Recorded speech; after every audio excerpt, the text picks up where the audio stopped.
महाराष्ट्र आहे. हा संभाजी राजांचा महाराष्ट्र आहे, कुणाच्या बापाचा महाराष्ट्र नाही. हे समजून घेणं गरजेचं आहे. नुसतं चित्रपट बघून उपयोगाचं नाहीये.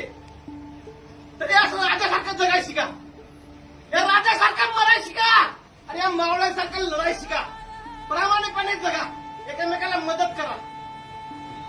तुम्ही मोठे होऊन अधिकारी बनताल, कुठे कामगार बनताल, वकील बनला तर प्रामाणिकपणे वकिली करा, पोलीस बनला तर प्रामाणिकपणे या जनतेचं रक्षण करा, अधिकारी बनला तर गोरगरीब जनतेला न्याय द्या, कलेक्टर बनला तर भारताची राज्यघटना तुमच्या हातात आहे.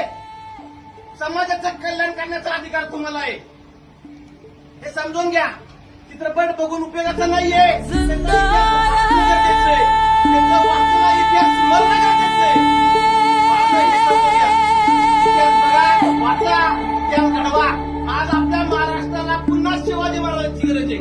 आपल्या महाराष्ट्राला पुन्हा संभाजी महाराजांची गरज आहे. आणि त्यांना साथ देणारे हजारो मावळ्यांची गरज आहे. कितीतरी वर्ष झाली या महाराष्ट्रामध्ये आपण बघतो कितीतरी प्रकारचा अन्याय वाढत चाललाय. शाहू महाराज, छत्रपती महाराज, शाहू महाराज, आंबेडकर, जिजाऊ, महात्मा फुले यांचे विचार विसरत चाललाय हा महाराष्ट्र. तो विचार आत्मसात करण्याची गरज आहे. हा महाराष्ट्र पुन्हा उभा राहण्याची गरज आहे.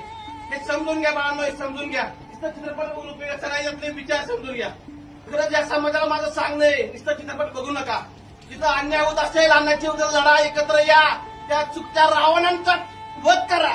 आज रावणांची संख्या समाजामध्ये जास्त झालेली आहे. चांगली माणसं समाजामध्ये आहेत, चांगली माणसं समाजामध्ये अजूनही आहेत, परंतु त्या चांगली माणसं एकत्र येत नाहीत. आणि त्यामुळे या रावणांचं फावलंय.